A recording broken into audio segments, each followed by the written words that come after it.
Bonjour les amis, je vous préviens, je fais cette vidéo ce vendredi 30 juin 2023 à 22 h. Donc demain on est le 1er juillet, je ne peux pas faire la vidéo demain matin, donc vous l'aurez à 9 h, 10 h, mais il ne faudra pas m'engueuler s'il s'est passé quelque chose d'importissime cette nuit et que je passe à côté. Je ne peux pas, je ne suis pas une machine, donc je vous la fais ce vendredi donc à 22 h.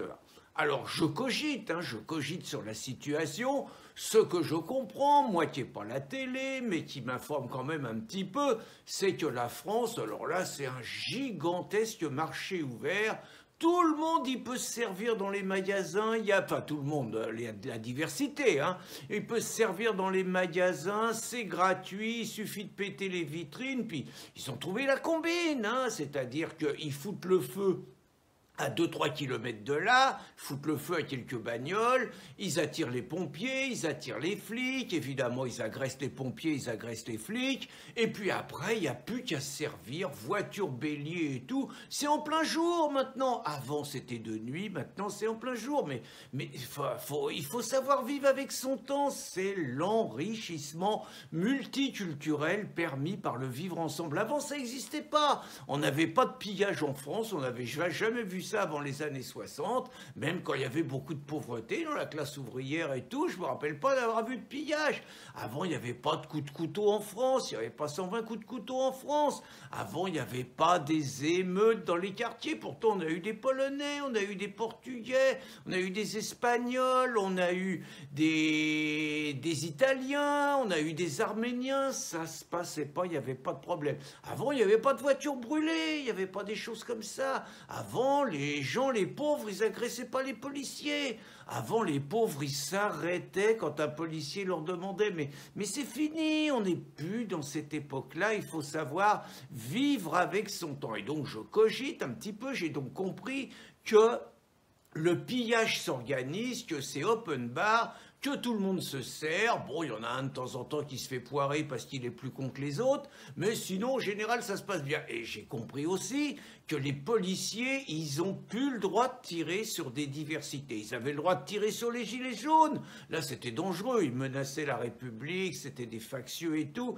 Mais la diversité, j'ai compris le discours des sociologues. C'est les relents du colonialisme, c'est la suite de l'esclavage. Il y a un traumatisme qui n'a pas été épongé encore, et puis c'est la misère sociale, c'est les injustices, c'est les discriminations, c'est le racisme, c'est l'extrême droite, c'est Éric Zemmour, tout est sa faute à Éric. Donc ça, j'ai compris aussi, c'est pas de leur faute. Mais bon, en attendant, si on pique toutes les affaires partout, si les policiers peuvent pas tirer, parce que je sais que dans des pays barbares, les mecs, ils ont le droit d'avoir des milices, les policiers ils tirent sur les pillards, histoire de les dissuader, et s'il faut en buter 2 ou 3, ils n'hésitent pas, mais ça c'est dans les pays barbares. En France, un policier il peut pas, même si le mec il a déjà 5 ou 6 infractions, même si le mec il peut écraser des gens, si le mec il a pas son permis, le policier doit faire de la pédagogie, il doit causer, il doit faire passer un message d'amour, il doit pas tuer les gens, il n'a pas le droit.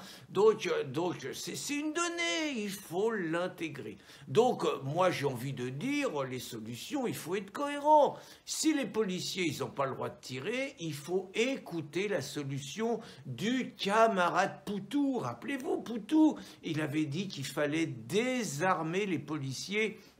Et il avait même dit que les policiers dans les quartiers, c'était une troupe d'occupation comme les Israéliens en Palestine. Vous savez, il a une analyse politique très très fine, le camarade Poutou. Donc lui, il voulait désarmer les policiers. Alors Méluche, lui, il veut pas ça.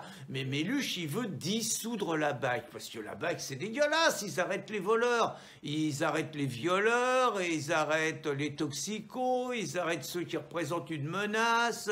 tout, il les arrête. C'est pas ça qu'il faut faire. Il faut faire une police citoyenne. Il l'a dit Jean-Luc, une police citoyenne. Une police citoyenne, il faut que la police elle ressemble à la population. C'est ce qu'ils ont fait à la RATP.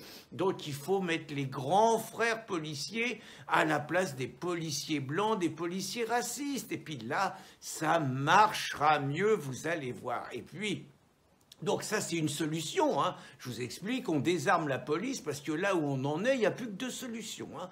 Donc on désarme la police parce que de toute façon elle n'a pas le droit de tirer, on met les grands frères, on fait une police citoyenne et je suis certain tout y va bien se passer, je suis certain. Les pillages, ça peut s'arrêter une fois qu'il n'y aura plus rien à piller, hein. Ou alors, la deuxième solution, je me rappelle, c'était mon copain Robert Ménard. Mais c'était le Robert Ménard d'avant, hein, celui qui était très méchant. Pas celui qui veut devenir ministre de Choupinet. Pas celui qui regrette les propos qu'il a tenus jadis sur l'immigration. Non, non, le Robert qui était méchant. Le Robert qui était méchant, il avait proposé de faire une garde républicaine à Béziers, ce qui était sur un modèle qui aurait pu se faire sur toute la France. C'était quoi la garde républicaine de Robert? C'était, il recrutait tous les anciens gendarmes, tous les anciens policiers, les tireurs sportifs, et il en faisait une garde républicaine. Alors ça veut surtout pas dire une milice, hein, surtout pas. Ça veut dire une garde républicaine qui se met au service des autorités, comme manifestement Darmanin a mis hier 40 000 policiers dans la rue et que ça n'a rien changé, 40 000 policiers, gendarmes et tout, et qu'il ne va pas pouvoir en mettre 40 000 tous les soirs. Il faut un soutien citoyen, vous voyez, c'est beau ça, un soutien citoyen aux forces de l'ordre sous le contrôle des forces de l'ordre, bien évidemment, hein.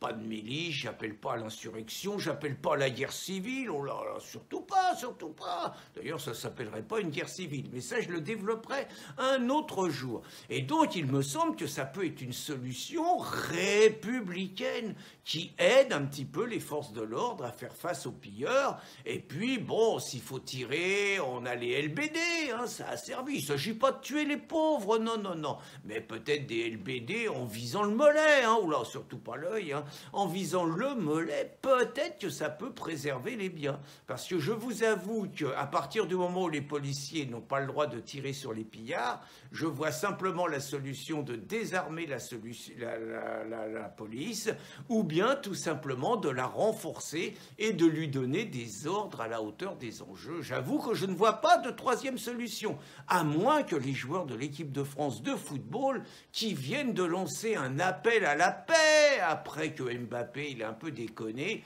à moins qu'ils aient une telle influence que tout de suite, immédiatement, les pillards, les jeunes, les émeutiers rentrent dans le rang et se réinstallent devant la télé pour regarder le foot. Mais c'est mal parti, c'est la trêve. Donc j'en reste finalement, je ne vois que mes deux solutions. Et je ne vous dirai pas celle que je préfère. Bonne journée les amis.